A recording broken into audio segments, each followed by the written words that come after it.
स्वागत है आपका इंफ्रा गाइड में। साल 2026 आ चुका है और आपको बता दें कि 2025 में हमारे देश में बहुत सारे परियोजनाओं का निर्माण कार्य पूरा किया गया और 2025 में कंप्लीट किए गए भारत के टॉप 10 परियोजनाओं के ऊपर ऑलरेडी मैंने वीडियो बनाया हुआ है। उस वीडियो का लिंक आपको डिस्क्रिप्शन में और इस वीडियो के लास्ट में एंड स्क्रीन में मिल जाएगा। और वर्तमान समय में हमारे देश में अनेकों परियोजनाओं का निर्माण कार्य चल रहा है और इनमें से बहुत सारे परियोजनाएं 2026 में पूरी तरह से बनकर तैयार हो जाएंगे। तो आज के इस वीडियो में चर्चा करने वाले हैं 2026 में पूरी तरह से बनकर तैयार होने वाले भारत के टॉप 10 परियोजनाओं के बारे में जानकारी। आपको बता दें कि इन 10 परियोजनाओं के अलावा भी बहुत सारे परियोजनाएं 2026 में पूरी तरह से बनकर तैयार होने वाले हैं।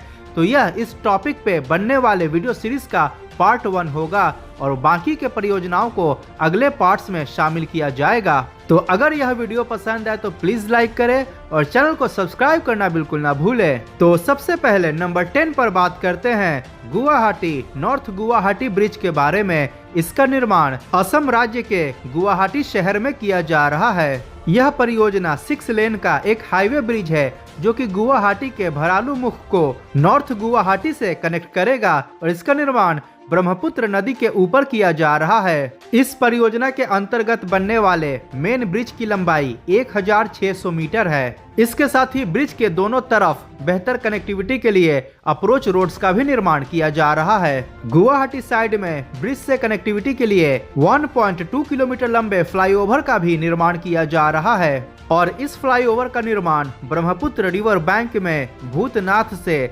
मचखोवा तक किया जा रहा है और इस फ्लाईओवर के कारण ब्रिज की असम ट्रंक रोड और एमजी रोड से कनेक्टिविटी बेहतर हो जाएगी। इसके साथ ही नॉर्थ गुवाहाटी में भी NH27 से कनेक्टिविटी के लिए टोटल 5.6 किलोमीटर लंबाई के अप्रोच रोड एंड वायडक्ट का भी निर्माण किया जा रहा है। अतः इसके मेन ब्रिज और अप्रोच रोड को मिलाकर पूरे परियोजना की लंबाई 8.4 किलोमीटर हो जाती है। इस परियोजना के निर्माण की आधारशिला फरवरी 2019 में प्रधानमंत्री श्री नरेंद्र मोदी द्वारा रखी गई थी और इसका निर्माण कार्य अगस्त 2019 में शुरू किया गया था। कोरोना महामारी के कारण इसके निर्माण कार्य में कुछ समय के लिए रुकावट भी आई। इस वीडियो के बनाए जाने तक इस परियोजना का ऑलमोस्ट 95% निर्माण कार्य पूरा कर लिया गया है। इस परियोजना का निर्माण main contractor SP Singla constructions private limited द्वारा किया जा रहा है और इसके निर्माण में 3030 करोड़ रुपए खर्च किया जा रहा है। गुवाहाटी नॉर्थ गुवाहाटी ब्रिज को ऑफिशियली कुमार भास्कर वर्मा सेतु के नाम से जाना जाएगा और यह परियोजना उम्मीद है कि जनवरी या फरवरी 2026 तक पूरी तरह से बनकर तैयार हो जाएगा। अब नंबर 9 पे बात करते हैं लखनऊ कानपुर एक्सप्रेसवे के बारे में, जिसका निर्माण उत्तर प्रदेश राज्य में किया जा रहा है। इस एक्सप्रेसवे को अवध एक्सप्रेसवे के नाम से भी जाना जाता है और यह एक ग्रीनफील्ड 6 लेन का एक्सेस कंट्रोल्ड एक्सप्रेसवे है जिसको कि फ्यूचर में 8 लेन तक एक्सपांड किया जा सकता है। यह परियोजना लखनऊ शहर में शहीद पथ के नजदीक अमौसी गाँव से शुरू होकर बानी कांठा नेवरना होते हुए कानपुर शहर में निर्माणाधीन कानपुर आउटर रिंग रोड और NH27 पर आजाद चौराहा में जाकर समाप्त होती है और इस परियोजना की कुल लंबाई 62.764 किलोमीटर है। यह परियोजना national highways authority of India अर्थात NHAI के अधीन आता है। जनवरी 2022 में इस परियोजना के निर्माण की आधारशिला रखी गई और इस वीडियो के बनाए जाने तक परियोजना का लगभग 96% से अधिक निर्माण कार्य पूरा कर लिया गया है। पूरे परियोजना के अंतर्गत 3 major bridges, 28 minor bridges, 38 underpasses and 6 flyovers का निर्माण किया जा रहा है और परियोजना के अधिकांश स्ट्रक्चर का निर्माण कार्य पूरा कर लिया गया है और वर्तमान समय में अमौसी से बानी गांव के बीच आने वाले फ्लाईओवर का कुछ निर्माण कार्य बचा हुआ है जिसको कि बहुत ही जल्द पूरा कर लिया जाएगा। परियोजना का निर्माण PNC इंफ्राटेक द्वारा किया जा रहा है और इसके निर्माण में लगभग 4700 करोड़ रुपए खर्च किया जा रहा है और उम्मीद है कि यह परियोजना पूरी तरह से मार्च 2026 तक बनकर तैयार हो जाएगा। परियोजना के निर्माण के बाद लखनऊ से कानपुर के बीच की दूरी को मात्र 45 मिनट में पूरा किया जा सकेगा। अब नंबर 8 पे बात करते हैं मुंबई गोवा 4 लेन हाईवे के बारे में, जिसको कि NH66 के नाम से भी जाना जाता है और इसका निर्माण वेस्टर्न घाट्स में किया जा रहा है। आपको बता दें कि यह परियोजना हमारे देश के मोस्ट डीलेड परियोजनाओं में से एक है और इसका निर्माण महाराष्ट्र और गोवा राज्यों में कई सालों से चल रहा है। मुंबई गोवा हाईवे, जिसको कि नेशनल हाईवे नंबर 66 के नाम से भी जाना जाता है, इसको 2 लेन से 4 लेन में अपग्रेड किया जा रहा है और इस परियोजना के निर्माण के कारण मुंबई और गोवा के बीच कनेक्टिविटी और भी ज्यादा बेहतर हो जाएगी। इसके साथ ही कोंकण क्षेत्र में भी पर्यटन और व्यवसाय को बढ़ावा मिलेगा। यह एक ब्राउनफील्ड परियोजना है और यह NHAI के अंतर्गत आता है। यह परियोजना महाराष्ट्र राज्य में नवी मुंबई के पनवेल से शुरू होकर महाड, खेड, चिपलून, रत्नागिरी, राजापुर, कुडाल, पणजी, मडगांव होते हुए गोवा राज्य के काणकोण में जाकर समाप्त होती है और इस परियोजना की कुल लंबाई 466 किलोमीटर है। क्योंकि यह परियोजना वेस्टर्न घाट्स के पहाड़ों से होकर गुजरता है तो इसके अंतर्गत 33 major bridges, 274 minor bridges, 6 major tunnels, 65 से ज्यादा अंडरपासेस इत्यादि का निर्माण किया जा रहा है और इनमें से अधिकांश स्ट्रक्चर का निर्माण कार्य पूरा कर लिया गया है। आपको बता दें कि मुंबई गोवा हाईवे NH66 के 4 लेनिंग का निर्माण कार्य 2011 में शुरू किया गया था और इस वीडियो के बनाए जाने तक परियोजना का ऑलमोस्ट 95% निर्माण कार्य पूरा कर लिया गया है और उम्मीद है कि यह परियोजना 2026 में पूरी तरह से बनकर तैयार हो जाएगा। मैं कोई महीना नहीं बताऊंगा क्योंकि इस परियोजना के संदर्भ में कुछ भी निश्चित रूप से कहना एक रिस्क लेने जैसा है और 2026 बोलकर मैंने वह रिस्क ऑलरेडी ले लिया है। आपको बता दें कि वर्तमान समय में मुंबई से गोवा के बीच बाय रोड यात्रा के दौरान लगभग 12 से 14 घंटे का समय लग जाता है, परंतु मुंबई गोवा 4 लेन हाईवे के निर्माण के बाद इस दूरी को मात्र 6 से 7 घंटे में पूरा किया जा सकेगा। इस परियोजना का निर्माण कुछ इन प्रमुख कंपनियों द्वारा किया जा रहा है और जब इस परियोजना का निर्माण कार्य 2011 में शुरू हुआ था तब इसके ऊपर 3,500 करोड़ रुपए खर्च होने का अनुमान था, लेकिन साल दर साल परियोजना के निर्माण में विलंब होने के कारण अब इसके निर्माण में कुल मिलाकर 19,469 करोड़ रुपए खर्च किया जा रहा है।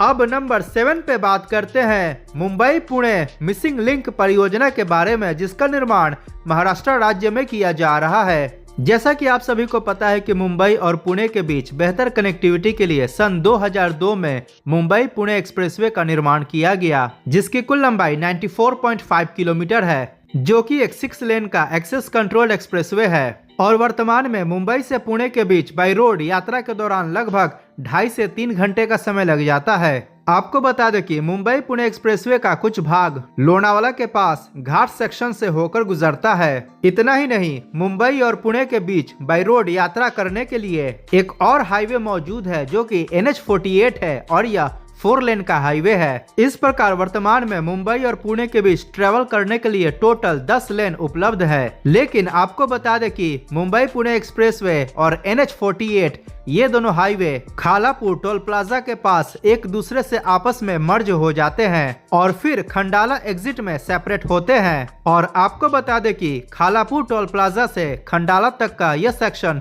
6 लेन का ही है, अतः इस खंड में 10 लेन का ट्रैफिक 6 लेन में जमा हो जाता है। इस प्रकार प्रतिदिन ट्रैफिक जैम का लगना आम बात बन चुका है और मानसून एवं भारी बारिश में लैंडस्लाइड और रॉक फॉल भी होता है, जिससे कि ट्रैफिक जैम की समस्या और भी बद से बदतर हो जाती है। तो इन्हीं सभी परिस्थितियों को ध्यान में रखते हुए Maharashtra state road development corporation द्वारा Mumbai Pune expressway missing link परियोजना का निर्माण किया जा रहा है। मिसिंग लिंक परियोजना 8 लेन का एक्सेस कंट्रोल एक्सप्रेसवे होगा जो खोपोली एग्जिट से शुरू होकर सिंगत इंस्टीट्यूट ऑफ टेक्नोलॉजी तक जाएगी। और इस परियोजना की कुल लंबाई 13.3 किलोमीटर होगी। इस परियोजना के अंतर्गत 2 ट्विन टनल का निर्माण किया जा रहा है और 2 ब्रिजेस का भी निर्माण किया जा रहा है। परियोजना के अंतर्गत बन रहे टनल नंबर 1 की लंबाई 1.75 किलोमीटर और टनल नंबर 2 की लंबाई 8.92 किलोमीटर होगी।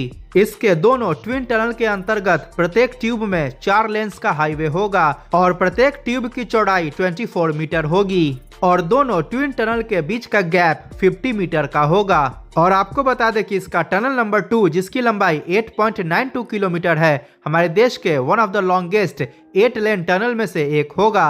परियोजना के अंतर्गत 2 ब्रिजेस का भी निर्माण किया जा रहा है, जिसमें पहले वायाडक्ट का निर्माण कार्य पूरा कर लिया गया है और दूसरे ब्रिज का निर्माण कार्य चल रहा है, जो कि केबल स्टेड ब्रिज है। ब्रिज नंबर 1 की कुल लंबाई 790 मीटर होगी और ब्रिज नंबर 2 की कुल लंबाई, जो कि एक केबल स्टेड ब्रिज है, 650 मीटर होगी। मार्च 2019 में इस परियोजना के निर्माण की आधारशिला रखी गई। कोरोना महामारी के कारण परियोजना के निर्माण कार्य में थोड़ा सा विलंब हुआ। इस वीडियो के बनाए जाने तक इस परियोजना का ऑलमोस्ट 93% निर्माण कार्य पूरा कर लिया गया है। कुछ इन प्रमुख कंपनियों द्वारा परियोजना का निर्माण किया जा रहा है और इसके निर्माण में लगभग 6,600 करोड़ रुपए खर्च किया जा रहा है। उम्मीद है कि यह परियोजना 2026 के मध्य में पूरी तरह से बनकर तैयार हो जाएगा। इस परियोजना के निर्माण के बाद मुंबई और पुणे के बीच की यात्रा में 30 मिनट की कमी आएगी। अब नंबर 6 पे बात करते हैं दिल्ली मेरठ RRTS कॉरिडोर के बारे में, जिसका निर्माण दिल्ली NCR में किया जा रहा है। इसको नमो भारत दिल्ली मेरठ RRTS कॉरिडोर के नाम से भी जाना जाता है। यह परियोजना दिल्ली के सराय काले खां से शुरू होकर न्यू अशोक नगर, आनंद विहार, साहिबाबाद, गाजियाबाद, गुलधर, दुहाई, मुरादनगर, मोदी नगर साउथ, मोदी नगर नॉर्थ, मेरठ साउथ, शताब्दी नगर, बेगमपुल होते हुए मेरठ के मोदीपुरम में जाकर समाप्त होती है और इस कॉरिडोर की कुल लंबाई 82.15 किलोमीटर है। पूरे कॉरिडोर के अंतर्गत 22 स्टेशंस का निर्माण किया जा रहा है। इसके अलावा 2 डिपो का भी निर्माण किया जा रहा है और अधिकांश का निर्माण कार्य पूरा भी हो चुका है। इस कॉरिडोर को एलिवेटेड और अंडरग्राउंड बनाया जा रहा है, जिसके अंतर्गत 4 स्टेशंस अंडरग्राउंड होगा और बाकी के स्टेशंस एलिवेटेड होंगे। परियोजना के अंतर्गत स्टैंडर्ड गेज ट्रैक का उपयोग किया जा रहा है और इस कॉरिडोर पर चलने वाले RRTS ट्रेन की मैक्सिमम परमिसिबल स्पीड 160 किलोमीटर प्रति घंटा होगी। और आपको बता दें कि वर्तमान समय में दिल्ली गाजियाबाद मेरठ RRTS कॉरिडोर को पार्शियली यातायात के लिए खोला भी जा चुका है। इस परियोजना के निर्माण की आधारशिला प्रधानमंत्री श्री नरेंद्र मोदी द्वारा 8 मार्च 2019 को रखी गई थी। वर्तमान समय में इस RRTS कॉरिडोर का 55 किलोमीटर लंबा स्ट्रेच, जो कि न्यू अशोक नगर से मेरठ साउथ के बीच है, इस पर ऑलरेडी RRTS ट्रेनों का परिचालन किया जा रहा है और बाकी के कॉरिडोर पर भी निर्माण कार्य काफी तेज गति से किया जा रहा है, जो कि 2026 में पूरी तरह से बनकर तैयार हो जाएगा। पूरे परियोजना के निर्माण में 30,274 करोड़ रुपए खर्च किया जा रहा है और कुछ इन प्रमुख कंपनियों द्वारा इस कॉरिडोर का निर्माण किया जा रहा है। पूरे कॉरिडोर के निर्माण के बाद दिल्ली से मेरठ के बीच की दूरी को मात्र 1 घंटे में पूरा किया जा सकेगा। अब नंबर 5 पे बात करते हैं दिल्ली देहरादून एक्सप्रेसवे के बारे में, जिसको कि दिल्ली देहरादून इकोनॉमिक कॉरिडोर के नाम से भी जाना जाता है। दिल्ली देहरादून एक्सप्रेसवे एक ग्रीन फील्ड और ब्राउन फील्ड 12 लेन और 6 लेन का एक्सेस कंट्रोल्ड निर्माणाधीन एक्सप्रेसवे परियोजना है और इसका निर्माण दिल्ली NCR, उत्तर प्रदेश और उत्तराखंड राज्यों में किया जा रहा है। यह परियोजना दिल्ली में अक्षरधाम से शुरू होकर बागपत, शामली, मुजफ्फरनगर, सहारनपुर होते हुए देहरादून में जाकर समाप्त होती है और इसकी कुल लंबाई लगभग 210 किलोमीटर है। आपको बता दें कि इसी एक्सप्रेसवे परियोजना के अंतर्गत अक्षरधाम से ईस्टर्न पेरिफेरल एक्सप्रेसवे तक के खंड को 12 लेन में विकसित किया गया है और इस 32 किलोमीटर लंबे खंड को ट्रायल के लिए खोला भी जा चुका है और बाकी के एक्सप्रेसवे खंड पर भी निर्माण कार्य काफी तेज गति से किया जा रहा है। इस एक्सप्रेसवे का ईस्टर्न पेरिफेरल एक्सप्रेसवे से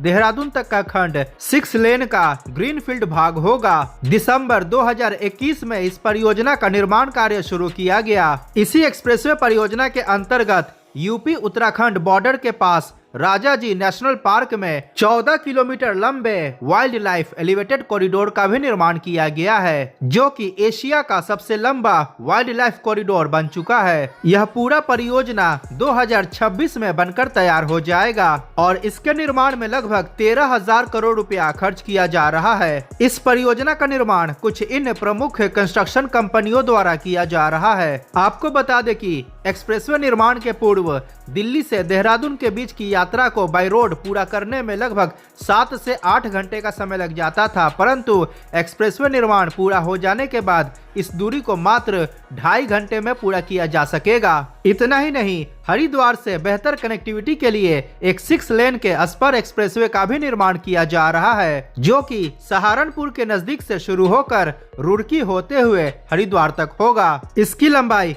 50.7 किलोमीटर है। इसके निर्माण में 2,095 करोड़ रुपए खर्च किया जा रहा है। इसका निर्माण कृष्णा कॉन्स्टिलेशन प्राइवेट लिमिटेड द्वारा किया जा रहा है और यह 2026 तक बनकर तैयार हो जाएगा। अब नंबर 4 पे बात करते हैं बेंगलुरु चेन्नई एक्सप्रेसवे परियोजना के बारे में। बेंगलुरु चेन्नई एक्सप्रेसवे एक निर्माणाधीन ग्रीनफील्ड 4 लेन का एक्सेस कंट्रोल्ड एक्सप्रेसवे है, जिसको कि फ्यूचर में 8 लेन तक एक्सपैंड किया जा सकता है। यह परियोजना कर्नाटका, आंध्र प्रदेश और तमिलनाडु राज्यों से होकर गुजरता है। यह परियोजना कर्नाटका राज्य की राजधानी बेंगलुरु के नजदीक होसकोटे से शुरू होकर वेंकटगिरी कोटा, पालमनेर, मेलपाडी, रानीपेट, अराकोनम होते हुए तमिलनाडु राज्य की राजधानी चेन्नई के नजदीक श्री पेरम्बदूर में जाकर समाप्त होती है और इस खंड की कुल लंबाई 258.8 किलोमीटर है। इसके साथ ही परियोजना के अंतर्गत कोल्लार गोल्ड फील्ड से एक्सप्रेसवे की बेहतर कनेक्टिविटी के लिए 2.05 किलोमीटर लंबे स्पर एक्सप्रेसवे का भी निर्माण किया जा रहा है। इस प्रकार इस पूरे एक्सप्रेसवे परियोजना की लंबाई 260.85 किलोमीटर हो जाती है। इस एक्सप्रेसवे को नेशनल एक्सप्रेसवे नंबर 7 यानी कि NE7 के नाम से जाना जाता है और इस परियोजना का निर्माण भारतमाला परियोजना के अंतर्गत किया जा रहा है। आपको बता दें कि वर्तमान समय में बेंगलुरु से चेन्नई के बीच बाई रोड यात्रा के दौरान लगभग 7 घंटे का समय लग जाता है, परंतु एक्सप्रेसवे निर्माण के बाद इस दूरी को मात्र 2.5 से 3 घंटे में पूरा किया जा सकेगा। बेंगलुरु चेन्नई एक्सप्रेसवे परियोजना के निर्माण की आधारशिला प्रधानमंत्री श्री नरेंद्र मोदी द्वारा 26 मई 2022 को रखी गई थी। वर्तमान समय में इसका निर्माण कार्य काफी तेज गति से किया जा रहा है और इस वीडियो के बनाए जाने तक परियोजना का 75% से अधिक निर्माण कार्य पूरा कर लिया गया है और उम्मीद है कि यह परियोजना 2026 के अंत तक पूरी तरह से बनकर तैयार हो जाएगा। पूरे परियोजना के निर्माण में लगभग 18,000 करोड़ रुपए खर्च किया जा रहा है और कुछ इन प्रमुख कंपनियों द्वारा इस परियोजना का निर्माण किया जा रहा है। अब नंबर 3 पे बात करते हैं दिल्ली अमृतसर कटरा एक्सप्रेसवे परियोजना के बारे में, जिसका निर्माण दिल्ली NCR, हरियाणा, पंजाब और जम्मू कश्मीर केंद्र शासित प्रदेश में किया जा रहा है।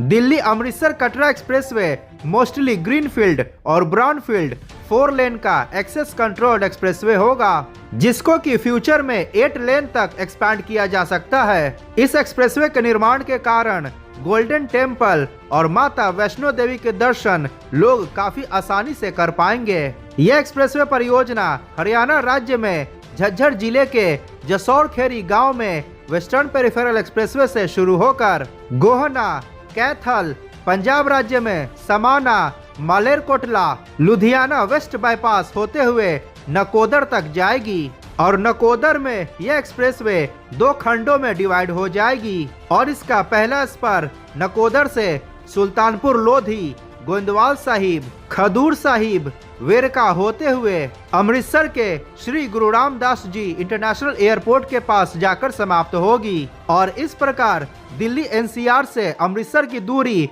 405 किलोमीटर हो जाएगी, जिसको कि आसानी से 4 घंटे 30 मिनट में पूरा किया जा सकेगा और इस एक्सप्रेसवे का दूसरा स्पर नकोदर से Jalandhar west bypass, Gurdaspur, Pathankot, Jammu Kashmir UT में Kathua west bypass, Vijaypur, Samba, Jammu west bypass होते हुए कटरा में जाकर समाप्त होगी और इस प्रकार दिल्ली एनसीआर से कटरा की दूरी 588 किलोमीटर हो जाएगी, जिसको कि आसानी से 6 घंटे से 6 घंटे 30 मिनट में पूरा किया जा सकेगा।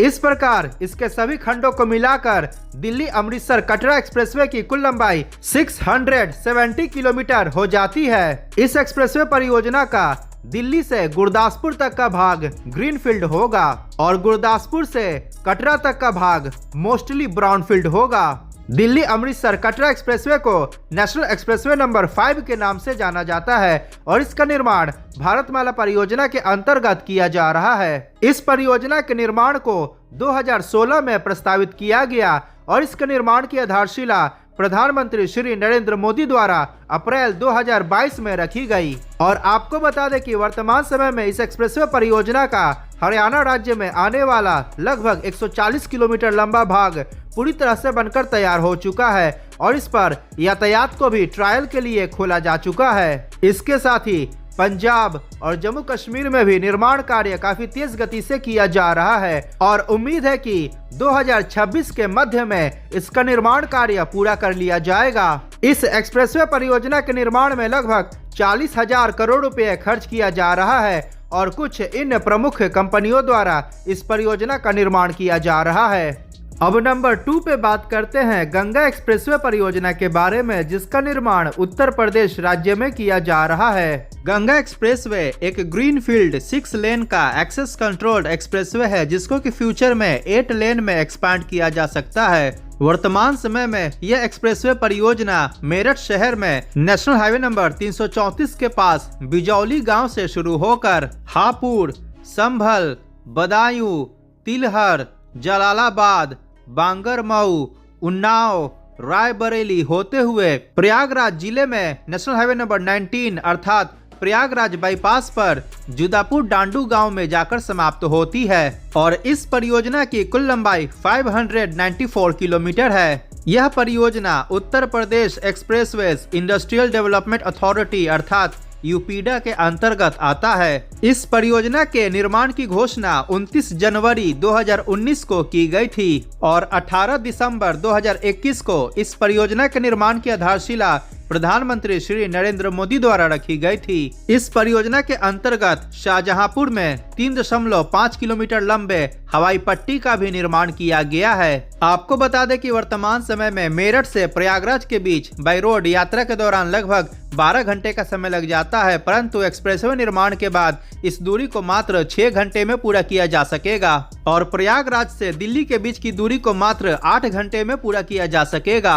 अगर बात करें करंट अपडेट के बारे में तो इस वीडियो के बनाए जाने तक गंगा एक्सप्रेसवे परियोजना का लगभग 93% निर्माण कार्य पूरा कर लिया गया है और बाकी के निर्माण कार्य को भी उम्मीद है कि 2026 के शुरुआती महीनों में पूरा कर लिया जाएगा। आपको बता दें कि मेरठ से प्रयागराज तक गंगा एक्सप्रेसवे परियोजना का फेज 1 होगा और इसके निर्माण में लगभग 37,350 करोड़ रुपए खर्च किया जा रहा है। इस परियोजना के दूसरे चरण में इस एक्सप्रेसवे को प्रयागराज से बलिया तक वाया वाराणसी, जिसकी लंबाई 314 किलोमीटर होगी और टिगरी से यूपी उत्तराखंड बॉर्डर तक, जिसकी लंबाई 110 किलोमीटर होगी। इन दोनों एक्सटेंडेड खंडों का निर्माण किया जाएगा अर्थात फेज 1 और फेज 2 दोनों को मिलाकर गंगा एक्सप्रेसवे परियोजना की कुल लंबाई लगभग 1018 किलोमीटर हो जाएगी। गंगा एक्सप्रेसवे परियोजना के फेज 1 का निर्माण अडानी इंटरप्राइजेस और आईआरबी इंफ्रास्ट्रक्चर डेवलपर्स द्वारा किया जा रहा है।